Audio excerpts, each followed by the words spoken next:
is that why they were so hands off as far as recording? And you said even with like, because you mentioned this earlier about like the layout, like they were very hands off with everything. Just give us the product, uniform choice, thing on it, giant thing. Is this why like they were just so No, hands off? I think what they are, the music industry, it's as you know, Evan, the music industry is full of people, artists that got screwed.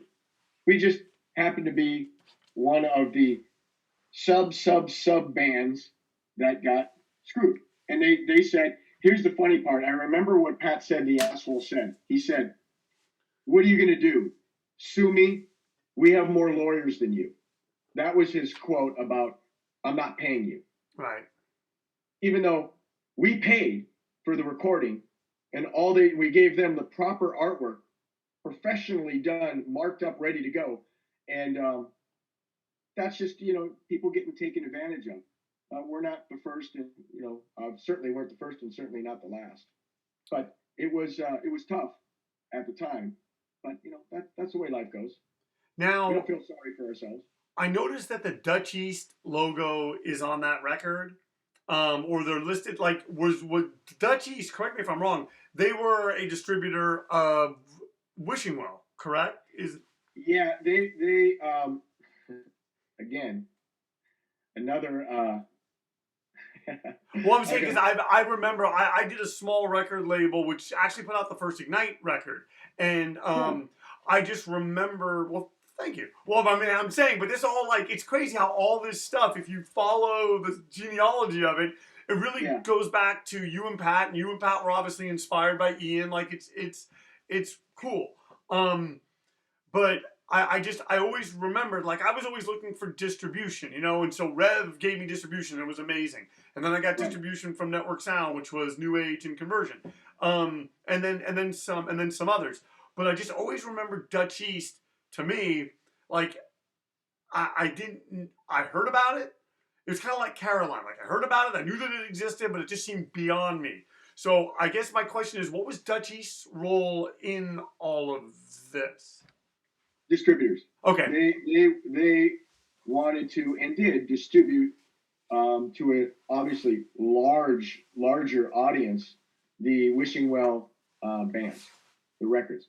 They did, and that's again very much eye openers of business, how things work.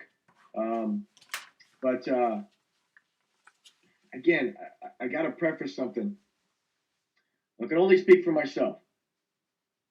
I wanted the best quality looking product and the most distribution we could possibly get for the bands on Wishing Well, because I took so much pride in it myself. I cared about everything that we did. When we did Vic Bondi's, that is not a hardcore sound. And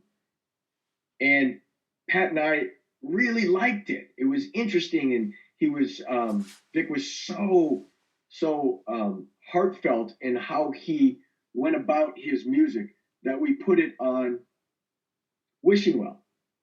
Every one of the bands that we did, we liked, and that's what I loved about Wishing Well. And there were lots of them were different, completely different sounds. So it was a logical step to go with Dutch Eats. They were a big, powerful distributor to get records out places. Gotcha. Naive probably because it's not like Pat and I had the time or the inclination to try to track people down to break their legs when they didn't pay us. It was disheartening, but again, that happens to people a lot. You put trust in people that you don't know and aren't your family, and quite frequently you get let down. Right. Well, you know what's interesting? You've mentioned the word product, like a really good product, a lot, and it made me think of something I didn't consider before this interview about all of this stuff, about having to do with the backlash, about having to do with how Wishing Well was perceived. So it's basically you and Pat. You have Pat's brothers who kind of have these ideas and they're able to help you guys. You guys did so well with the packaging of this stuff.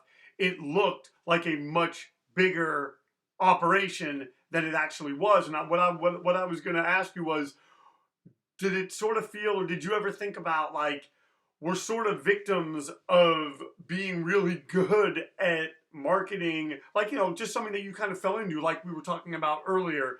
Um, did you ever sort of feel that way? Like, people don't really understand this is a mom and pop shop. It's not some crazy, amazing warehouse filled record label where we have all these employees and, we can do whatever we want at the snap of a finger. Um, for the most part, Evan, people were very, very, very supportive of us.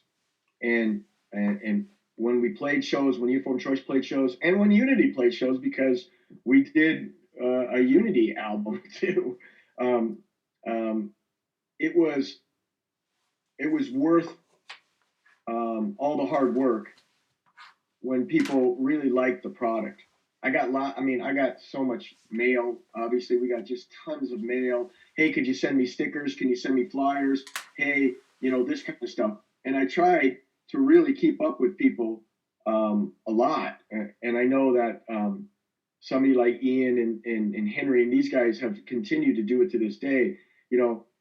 I think that was a big deal for me because before we got into it, I'd send letters to Kevin Seconds and to Ian and be they took the time to write letters back. Right. And that's how I became real good friends with Kevin and Steve. Is long. I still have them, super long, very well thought out, single spaced, handwritten letters with stickers, and we do artwork on it. He's just a wonderful guy. So for me, I tried to do the same thing. So there was not really any negativity that I saw where people are like, I didn't get my fucking, t-shirt for 3 weeks, nothing like that. It's like, dude, it's just us going in there and doing it.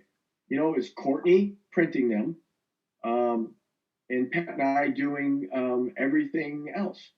And that's just what the way it was.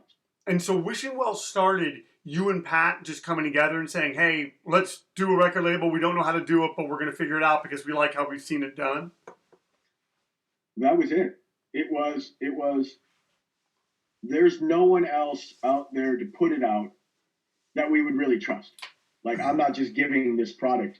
We were both pretty strong-willed guys, and it wasn't going to happen where we're going to just let somebody do our artwork and it's going to do it shitty and shoddy, and it wasn't going to happen. So we said, let's just try.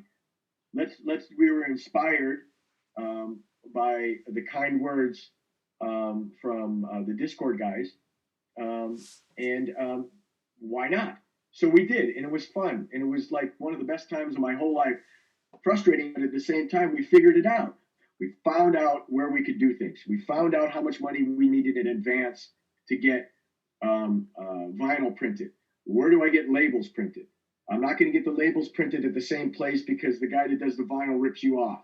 Okay, well then I got to open up 2 lines of credit. Hey, we can go with this one guy, which we did, which was the greatest stories in the whole world with a guy named Tab Rex, going up to Hollywood and using his people, because Pat and I didn't know anything. So he's like, well, let us put out, a couple of your things, and I'll split the profits with you. And then we were like, okay, good, because we don't give a shit about profits. We want to control the artistic portion of it, and he didn't care about that. Right. So we were able to meet with and get to know the record plant and all these people.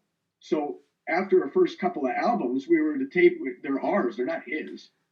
We were able to take them, and then the people liked us, so we were able to continue to have credit. We'll pay you when this one comes in, money for this one. So that's how we were able to do it. And to be able to do that and still go to college full time was a lot of fun. And at the time, Pat was playing baseball. So, it was just chaos. 57 different balls in the air at the same time, trying to figure out how to make bands on the label happy and still live our lives as 19-year-olds, 20-year-olds, 21-year-olds. Um, the layout of the songs on that album, and this might just be me with like sort of, I don't know, I create things in my mind, like when I listen to them, or like I create stories that don't, hence why I told you were a character in a story of mine before we ever met. Um, Right. and so when I first put on Staring into the Sun, opens with Region of Ice, and I'm like, in my mind, I was imagining like you guys, okay, hardcore scene, we're gonna start off with something that's gonna be a little bit different, which obviously is not the case. But I guess my question is the layout of the songs on that album. Do you remember anything about the thought process behind that? Like, okay, we're gonna start with this song, and like any of that, or were you not? No. Generally, that kind of stuff generally was left up to Pat and I. He and I would just sit down and go, what do we want to do? What do you want to do first? What do you want to do second, third, fourth? And, we were cognizant. I'm not sure how many in cut of a different cause is. I don't remember. But we wanted to make sure that that's sort of later on the record, because I went through it this week. Because I have another question about that. But yeah, as far as I remember, sure. Yeah. We wanted to make sure that it was still. No, this is before anybody heard anything. This is going to be different. We understand people are going to think it's different, but let's try to make sure that they understand that we're still. Every one of these songs that we're going to play, we played a few of them in the sets before we released the album. And people were very, they were very cool with them. In fact, I remember playing not a show, in somebody's garage. I think it was a Huntington Beach or something, where we just showed up. I mean, we showed up, we played, and we played some Scream for Change stuff, but we played, I think, most all of the record that was coming out. And people really liked it. I mean, they got into it. What I think we lost in transition, and one of the things that probably all of us would like to redo was it wasn't, the album seemed a little slicker than what we had originally intended by writing the songs. That's all. And that's just, and it wasn't as raw as the songs were originally intended. And that's just us being naive. And you get with an engineer that is not a punker that goes, hey, you could really make this sound better if you do this and this. And we're like, okay, let's try that. So no excuses. I wouldn't change what I said earlier. I wouldn't change anything because it gets you who you are. Right. You pick and choose what you want to do in your life. That's never going to work. You learn more by your mistakes in my particular life than I do with the conquests. But somebody told me, I think maybe it might have been Nelson, maybe it was Foster, that somebody has a recording of all of our songs on a demo, which we could have done. We did demo stuff all the time. That was 50 times harder sounding than the songs on the Staring into the Sun. So I would love to be able to hear that just for nostalgic reasons. But I think that's really, I think that's what it was, because it's really funny because people heard the songs that we respected, that followed the band that I liked, Dan and Billy. They heard the songs prior to the album being released live. I mean, so whereas I'm sure they thought it was like Once I Cry. If you heard Once I Cry, you would go, really? Well, if you saw Once I Cry live, people went fucking bananas. Right. Because, it's a slower song, but it also was, Pat went ape shit, screaming and jumping around, and I went bananas playing. So it's not as if people didn't know. I think they were just shocked that it was more produced than normal or the up-to-date hardcore albums to date. Well, you bring up a Especially really with- interesting point on that, because I remember in the 90s, like I said, coming up in a band, talking to people, and bringing up your exact point. Like, you guys, like, did they play these? Like, you know, I've seen videos, like, they played these songs. And by the way, Nelson, when I was 12, I, for whatever reason, I shaved my head. He wanted to take me to a Uniform Choice show. I was too scared. So, I'm 12 years old. I'm 12 years old. I thought I'd get killed. But the point of where I'm going with this is, I remember asking, like, dude, like, you guys heard these songs, like, what'd you say then? And my friend who was at the show was like, you just, it all blended as one. Like, I'm saying, the songs, like, you're exactly like what you're saying, it didn't sound much different from Screaming for Change. So that's why, like, it always surprised me that people make it seem, because I even remember, back in the 90s, I was so confounded by this for some unknown reason.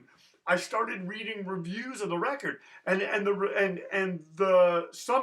was a lot of good reviews, but then some of the reviews would be like, Uniform Choice are back and they've grown their hair and this and that. But I just remember thinking, that doesn't happen overnight. Like, it's not something that you guys would, hey everyone, this is who we are. Like, come on, it doesn't. And especially in hardcore, and especially you guys, like, I don't know, I find it hard that people were crying foul when you guys were, this is what we're doing. First of all, Dave had long hair the whole time. Mm-hmm, mm-hmm. And Vic had a medium man's regular haircut the whole time. Neither of those guys ever shaved their head, ever. Okay? So Pat was always bald, and I was bald because we went to a Catholic high school, which, if you play sports, you have to shave your head. So it was the best of both worlds. Who cares? I got to shave my head anyway. Right. So when you got out of school, I didn't want to shave my head anymore. And Pat didn't want to shave his head anymore. And by the way, strangely enough, I did shave my head. I think it was like freshman or sophomore year, just for fun. You know, in college, I'm saying. Okay. Just for fun. And it was hilarious because I got people, oh, cool. He's back. Or they're back. I'm like, who cares? You know, Walter, guitar player. What a great guitar player and a great guy. Walter's had long hair forever. Right. You know, but, you know, it's funny. Kevin Marvelli, Kevin Seconds, he grows his hair a little bit, and people are like, oh, God, you know, Ourselves and New Wind, which I loved. Oh, I love it. Right? Love it. Love it. New Wind, one of my favorite band albums. Love it. But it's so funny that no one was immune. You know, Brian Baker, maybe for my money, the greatest hardcore guitar player to ever live, right? And he and I don't share a lot of views on a lot of things, but I will tell you, a wonderful guitar player. Oh, yeah. Wonderful. Yeah. You know, he grows his hair long and wants to do a couple other things, and all of a sudden, you know, oh, he stinks. Right. Well, are you kidding me? You know, he was in Minor Threat as a kid, Dag Nasty. He was Dag Nasty, you know, the main writer of everything. How could you? I never understood that. As you get older, as I got older and I got to meet those guys, you know,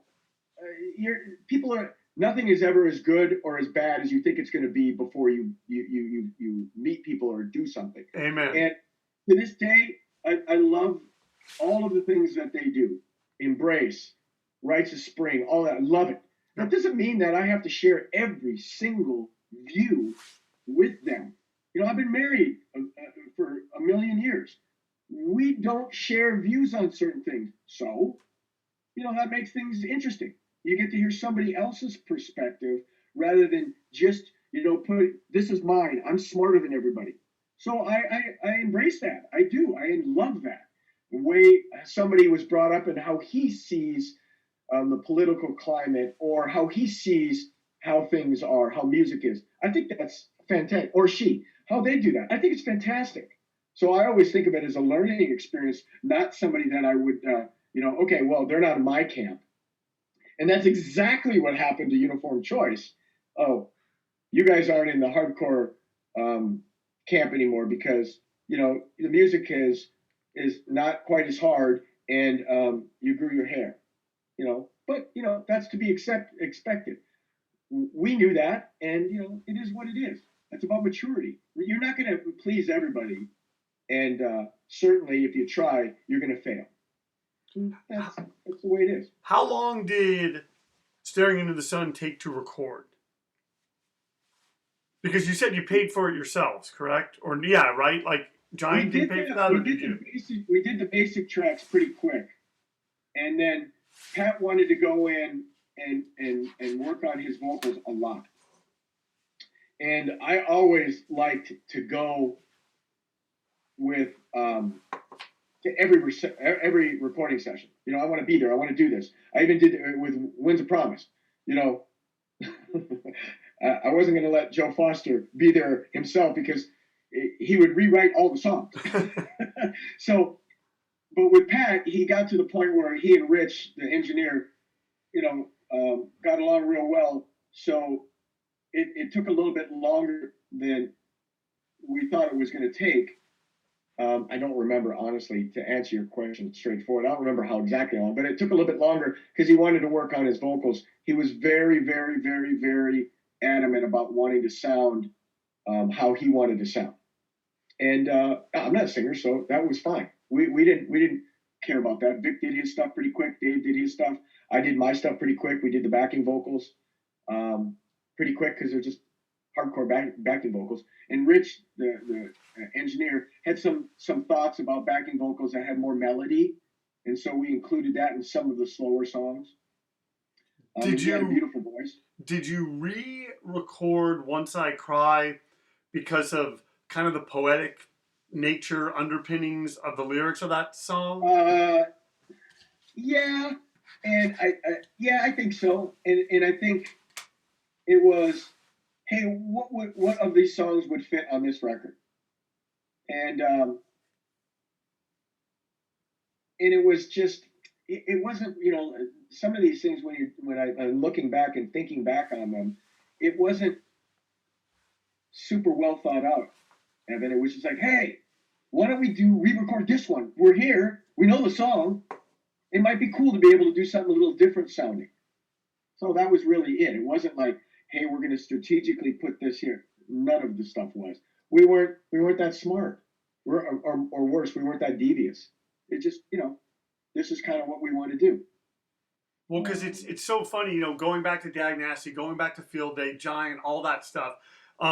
There's like a version, I believe it's Under Your Influence, where it's 12 ounces of courage and I feel fine. Like I always thought that they were sort of not like laughing or casting aside, the people that really cared about that music. It was sort of like saying like to the people that had not been very kind to them and said things and cast aspersions on them that, and sort of assumed certain things. Hey, you know what? You're so bothered by this. Well, you know what? We're just going to rub your noses in it. I always wondered, like, oh, we're Uniform Choice basically saying, listen, you guys want to mess with us? Well, we're going to mess with you right back. But apparently, no. I was 100% wrong. No. I would tell you that after the record came out for a while, there was, how can I put this? We were aware of people being a little bit taken aback by it, but at the same time, it's like this. We were not, and I'm going to put this as delicately as possible, we were not really that intimidated by other people not liking the direction we were or disagreeing with us. We weren't there to cater to anybody. That doesn't mean we thought we were better or worse than anybody. We never did. On tour, the first tour, somebody wanted to play. We were supposed to headline a few shows in Canada, and they were like, well, we're a bigger draw here. And we're like, okay, whatever, right? And then we'd play the best show of the whole fucking tour, go absolutely ape shit. And then, instead of going, fuck you, we should have played after you. Or, we'd go, okay, well, try to follow us. That was our philosophy. So we weren't really that interested in what people thought. If it was really negative, we didn't lose sleep over it. And secondly, we were aware that it was a change and that it's okay for people to not, hey, listen, you don't have to fake and tell me I'm the greatest guy in the world or it was the greatest record. Give it some time and maybe you'll kind of get it later. And if you don't, that's okay too. It wasn't as if we were that worried about what people thought. We cared about what they thought. We didn't just do it to say fuck off. But it's like, okay, well, life goes on. You've got to be a big boy. If you're going to take the time to buy equipment, this is my philosophy. Right. Even when we went on tour for 1988 and 89, I watched all of the opening bands. Pat did too. We cared about them. It takes a lot of balls to buy equipment, learn how to play, get like-minded guys thinking together, rehearse for a long time, and then the big step is to get a show in front of your friends, and put yourself out there. That takes a lot of balls because you could fail. So you can't be afraid to fail because then you always will. So we did the Screaming for Change, and then and with Pat and with Pat Dyson and with me. Then we did Staring into the Sun, and you got to stick yourself out there sometimes. And there's going to be good and there's going to be bad. We weren't that worried about it. It was annoying, but let me tell you, nobody said a fucking word at the shows. Nobody was up there, you guys are sellouts, because Pat would have taken the mic and knocked all their fucking teeth out. So, and that's, for better or worse, that's the truth. Well, what's also interesting, and you talked about this before, which was actually one of my questions too, and it really hit me listening to the record this time. It's not like that whole thing, and it would have been fine if this was the case. It's not like that whole thing is this slow mid-tempo. I mean, that's a very fast record. There's not a 4-minute song. I think most of the songs, not even most, a few of the songs are barely over 3 minutes. And it's like what you mentioned: I Am, You Are, Wish to Dream, Region of Ice. I mean, there's a lot of really fast songs on that record, and so it's almost like I can look back on it now, and I'm like, wow, there wasn't that much difference. And then the stuff that they were doing, like, you were progressing as a band. Now, as you know, I wasn't around during that time, I guess, in the quote thick of it, but it really is interesting. Because you listen to that record, those fast songs didn't happen by accident. I don't, and I mean, obviously based on what you've said here today, it wasn't like you guys put them on the record like, oh, well, this will appease that hardcore, so right? We loved the music. I loved hardcore. Evan, what I listen to this day for the last 35 years, not even been in the scene, right? I don't want to be redundant, but not having in the scene, is Embrace, Rites of Spring, Minor Threat.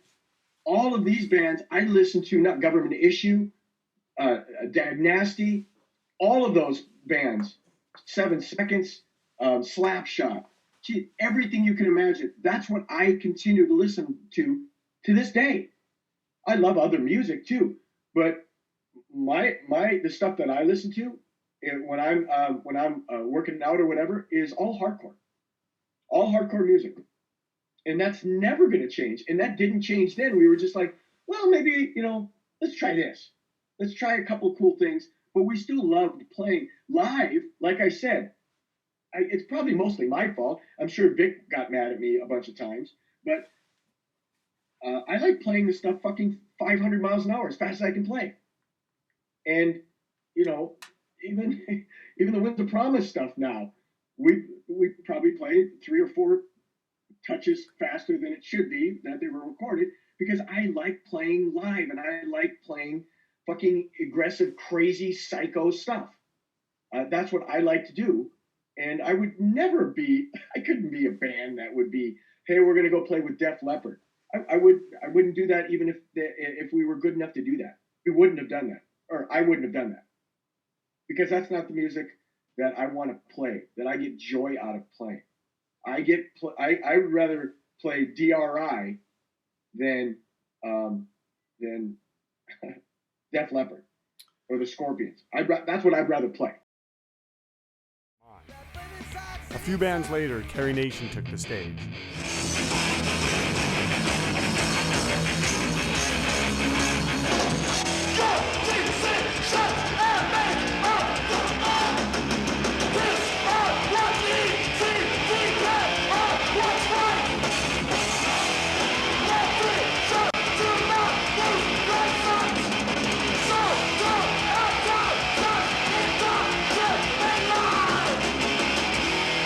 Shortly after that, Judge, a band from New York, took the stage. Andrew and I left a few songs into their set. As I was leaving, Nelson introduced me to Greg Brown, Scott Sundahl, Paul T., and other members of a group known as the Orange County Sloth Crew. Eventually, they would nickname me Mushnik, which was a character I had been in a high school play. On the ride home, I had no idea that those people I had just met would become and would be the gateway to the best friends I would ever have.